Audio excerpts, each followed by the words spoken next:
Hello, this is T Chapman 500. Today we're going to be previewing some of the things that are available through the Solar Lander Physics Update. You can preview this update before it goes on the main branch using the beta branch if you have Solar Lander. If you don't have Solar Lander, then you can get a little bit of a preview by downloading the demo. So first off, the single player menu has been simplified. Now there will be additional game modes added later, but right now you just get these two. The free roam screen has also been modified. Here is the new settings screen. So we have general here and we have controls here. So by default, none of these axes or buttons are assigned. You just have the keyboard inputs. Oh, this is not supposed to be there. How did that even happen? If you click on one of these, you'll get an information dialog. Same thing here. If we go over to the Sensitivities tab, we can adjust the responsiveness of these controls. The null zone will make it so that part of the range is clipped out. Here's the new help screen, by the way. There's a lot more detail on what everything does. This is just a summary. I'm gonna be putting out some guides on occasion to explain in detail what everything does, or maybe just one guide. And here's the new in-game stuff. So I'm just going to show you one planet, but the red line is our orbit, and it passes through the center of mass of the superstructure. The blue line is the orbit of the command module, and again, it passes through the center of mass of the superstructure. Before we do that, I'm just going to stage. And you can see we're right back on the same level. So I modified the response to staging before you land, so that instead of just skipping to the next level, which could be useful for skipping hard planets, you now have to land on said hard planets. And here's the new upgrade screen. So on the top we have a table for how much fuel and thrust you need to produce compared to how much you actually produce. Any number above 1 is good. Any number below 1 is bad. Next we have the available points that you can spend. This will not affect the high score. So below that we have the upgrade stats, including the cost of each upgrade and how much that will affect your spacecraft. And we have multiple pages.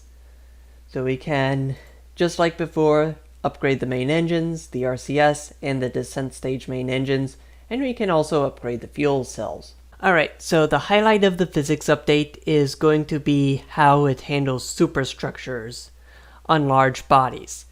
Right now this is not on the physics update, so what we're going to do is undock. You can kind of see that the thruster exhaust is a bit messed up. But we're going to start a little bit of a rotation here. And I want you to notice how jerky the rotation is. So I'm going to go and land this thing so that I can stage and show you what happens after we stage. We're using up the fuel quite quickly, and you can actually see just how much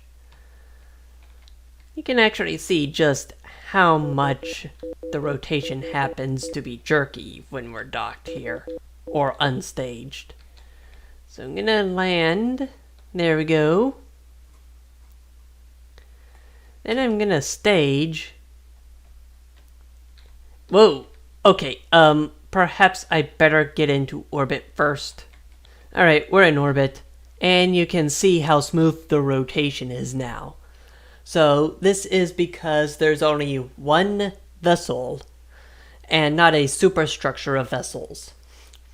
You see, this version of Solar Lander basically uses Unity's joint system to connect two or more vessels together, and that's what's causing the jerkiness of the rotation.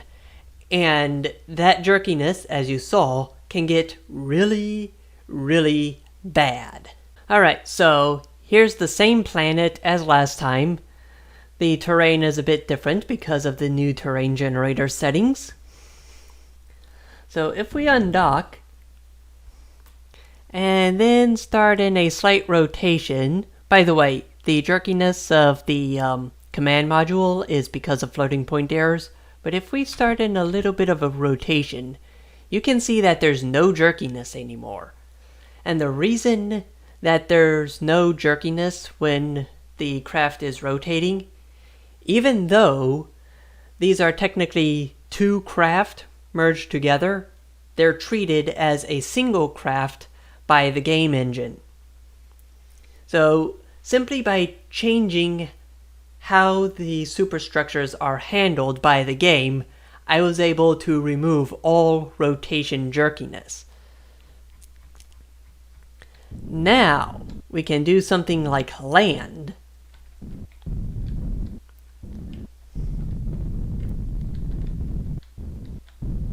And whereas before this would be quite jerky, there's really no jerkiness anymore.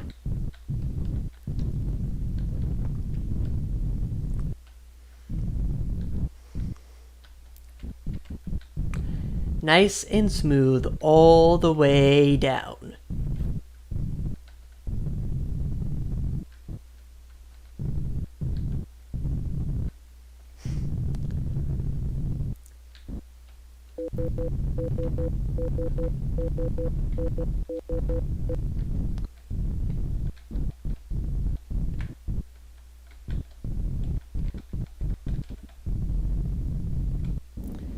And there we go, we are landed.